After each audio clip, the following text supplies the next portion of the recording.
Hi there, fragrance fam! With so many fragrances to choose from at your fingertips, it can feel overwhelming to try and develop a line of candles with all the scents that you'll need to target your market. Fortunately, our bestsellers are a great place to start, but how do you adapt them and give them a personality that fits your brand's aesthetic? Let me show you 3 ways to use our version of Sweet Grace by Bridgewater Candle in different candles. They all smell and look great with a unique vibe that sets them apart from one another. To start, here's a quick refresher on how to make a perfect candle. Choose a wax you like to work with. Our premium soy container wax 4600 is an all-around favorite if you want to market your candles as 100% soy. Melt it down using your preferred method and let it reach 185 degrees. To find out exactly how much wax and fragrance you'll need to fill your candle containers with no waster, watch the candle math video we have here on our channel. When the wax is ready, allow it to cool to 175 degrees before adding fragrance. Doing so will promote a strong throw in your candle by giving the fragrance the ideal temperature to fully blend into the wax. After stirring gently but thoroughly for at least a minute, you can fill your candle vessel with the wax when it's at the recommended pour temperature. For this wax, that's between 130 and 140 degrees. I'm using a simple straight-walled vessel fit with 2 Eco 2 wicks. Here's what it looks like, complete with a wick trim and lid.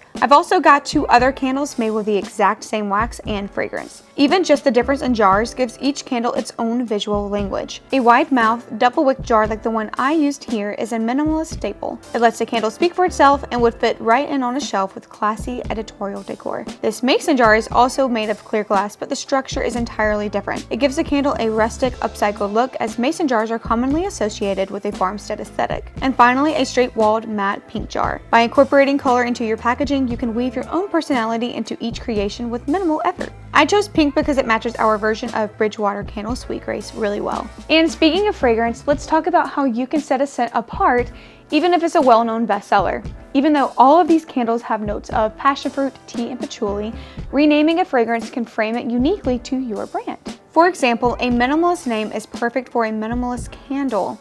By describing the atmosphere of the fragrance as warm and delicate, you are giving customers an opportunity to interpret it based solely on how the candle makes them feel when lit. On the other hand, you can give the fragrance a name associated with a time, place, or emotion. For my mason candle jar, I've called it Sunday Brunch, with warm notes of tea leaves and patchouli really remind me of cozy brunch with friends, which carries the rustic theme of the candle into the name. Of course, you can opt to keep the name the same, bearing any potential copyright law in mind. Instead of reinventing the name to fit your brand, incorporate it into a design that suits you. I opted for a cute, bubbly aesthetic that pairs with the pastel pink jar. The design you opt for has everything to do with your brand's personality and target market. Just based on these jars and labels alone, you could probably get a feel for who they might be appealing to. While they may all smell and work just the same, the atmosphere they provide is entirely unique thanks to how they look. If you want tips for picking fonts, colors, and label styles for your own brand, just let us know.